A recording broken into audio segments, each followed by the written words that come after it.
असलकुम and hello everyone, welcome back to another vlog of Mishi daily routine. तो उम्मीद करती हूँ कि आप सब ठीक ठाक होंगे, खैरियत से होंगे। तो आज के व्लॉग में ना मैं आपसे शेयर करने वाली हूँ 1 पॉट स्पैगेटी या मैक्रोनी की रेसिपी। तो यहाँ पे मैंने ले लिया है बोनलेस चिकन और इसको मैंने क्यूब्स की फॉर्म में ना कट कर लिया है। तो इसकी ना मैं पहले करूंगी मैरिनेशन। तो मैरिनेशन के लिए यहाँ पे मैंने इसके अंदर ऐड किया है नमक, 1 टीस्पून नमक ऐड किया है।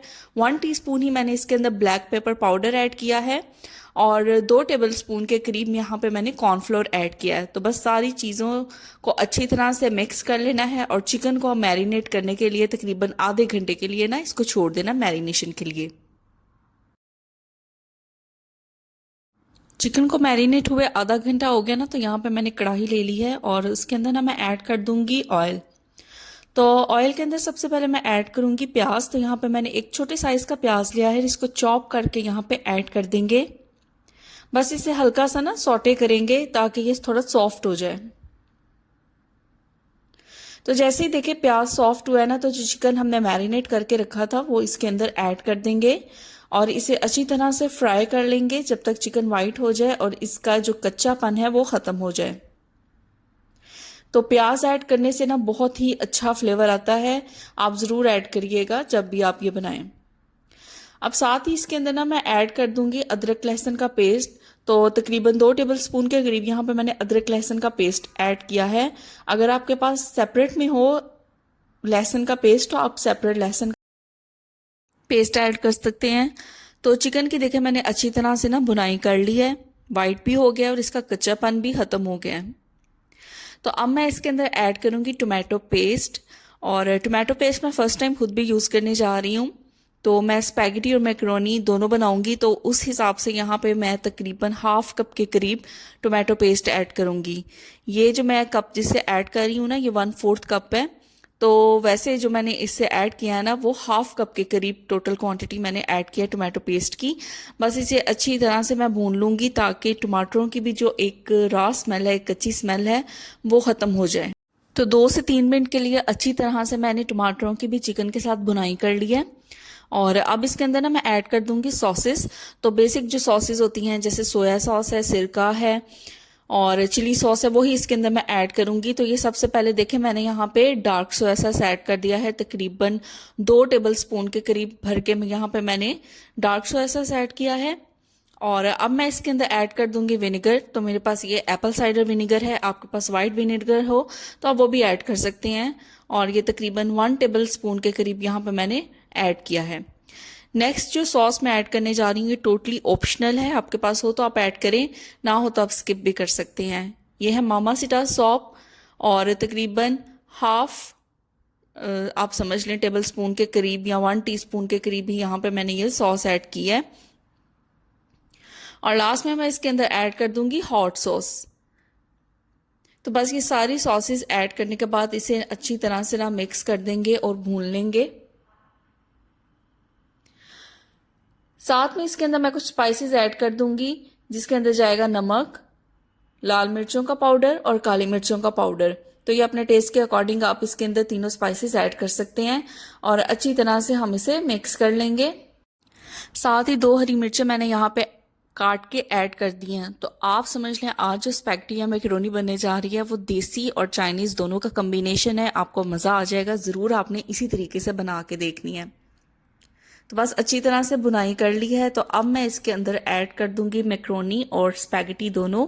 तो ये मैक्रोनी मैं लेके आई थी पाकिस्तानी मार्केट से और ये तिक्का फ्लेवर इसके अंदर ना 7 के पैकेट मिलता है और ये यकीन करें बहुत ही टेस्टफुल बना देता है आपकी मैक्रोनी को। तो आप ये ज़रूर, अगर पाकिस्तान में तो ये इजीली अवेलेबल है, तो आप ये ज़रूर ऐड करके बनाएं, इससे आपकी मैक्रोनी बहुत ही ज़्यादा टेस्टफुल हो जाएगी। तो देखिए मैंने कोई पानी ऐड नहीं किया और ना ही मैंने मैक्रोनी को या स्पैगेटी को अलग से बॉयल नहीं किया।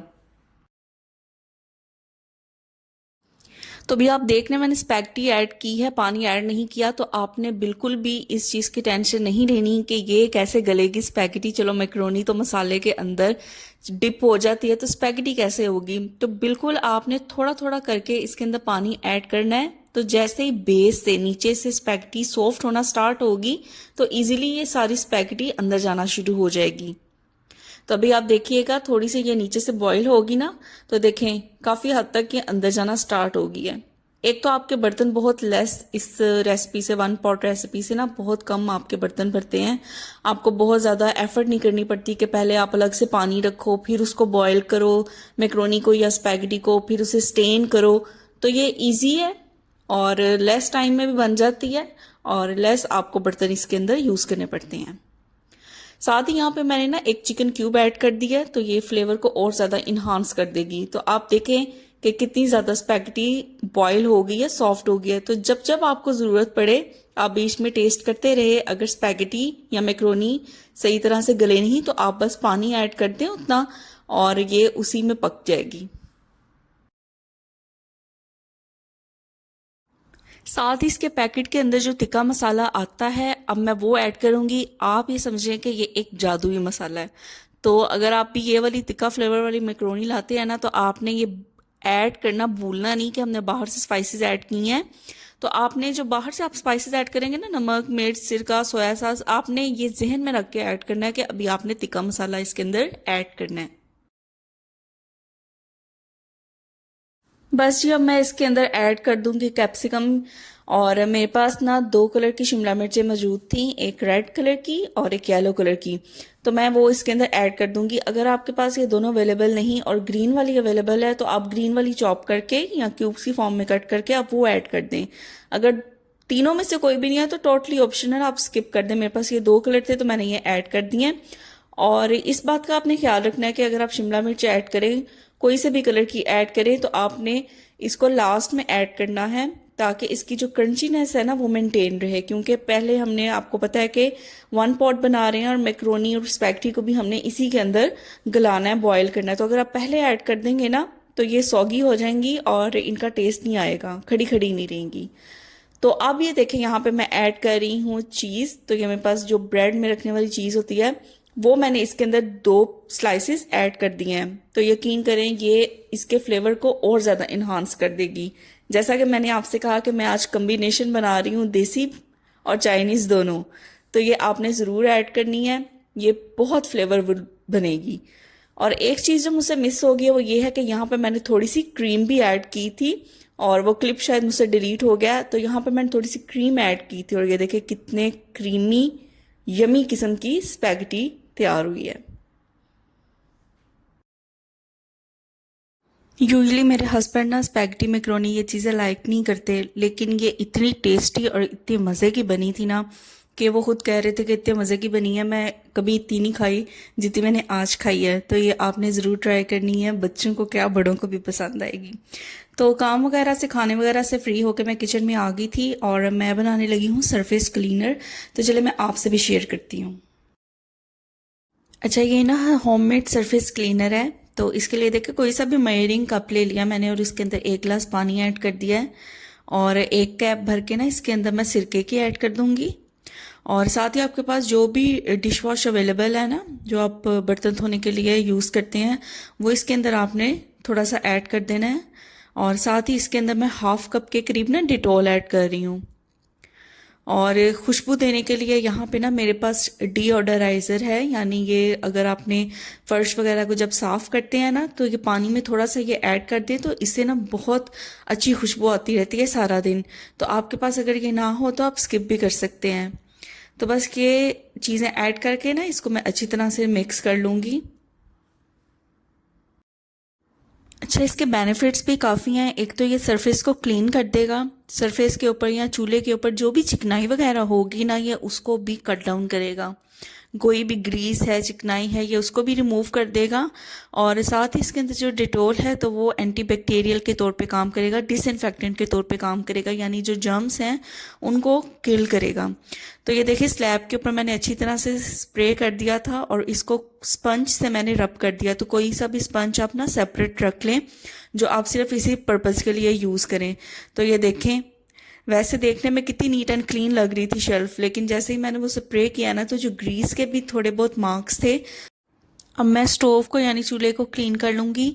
तो इसके ऊपर भी आप देख सकते हैं कि कितने ज़्यादा ना ग्रीस के मार्क्स हैं। हालांकि हर रोज़ रात को ना मैं सोने से पहले इसको साफ़ करके सोती हूँ, लेकिन सरफेस क्लीनर बनाने का बेसिक मकसद भी यही था मेरा कि स्टोव के लिए मैं ये बनाना चाह रही थी। लेकिन ये जो भी सरफेसेस हैं या स्लैब्स हैं या स्टोव है, उनके ऊपर ये बेहतरीन रिजल्ट देगा आपको, तो आप भी ये ज़रूर बनाइएगा। तो बस अच्छी तरह से ना मैं स्टोव को क्लीन कर लूँगी, इसकी ये प्लेट्स उठा के बर्नर्स की, और जो नोब्स हैं उनको भी अच्छी तरह से क्लीन करूँगी। और जो पीछे आपको इसका मिरर नज़र आ रहा है, एक खुद सी नज़र आ रही है ना, तो उसको भी मैं फ्रंट से भी और बैक से भी इसी सरफेस क्लीनर से अच्छी तरह से वॉश करूँगी। तो जहाँ जहाँ मुझे लग रहा है कि ग्रीस के मार्क्स ज़्यादा हैं, वहाँ में मैं इसको लगा के रब करके तो थोड़ी देर के लिए ना मैं इसको छोड़ दूँ। ये जो बड़े वाला फ्रंट वाला बर्नर है ना, ये बहुत ज़्यादा यूज़ होता है। तो इसके ऊपर या इसके इर्द गिर्द आपको एक येलो कलर का ना स्टेन नज़र आ रहा होगा। असल में ये कोई ग्रीस नहीं है, ये कोई दाग नहीं है, जस्ट के बर्नर ना ज़्यादा यूज़ होता है, तो यूज़ कर करके ना उसका कलर ही चेंज हो गया है।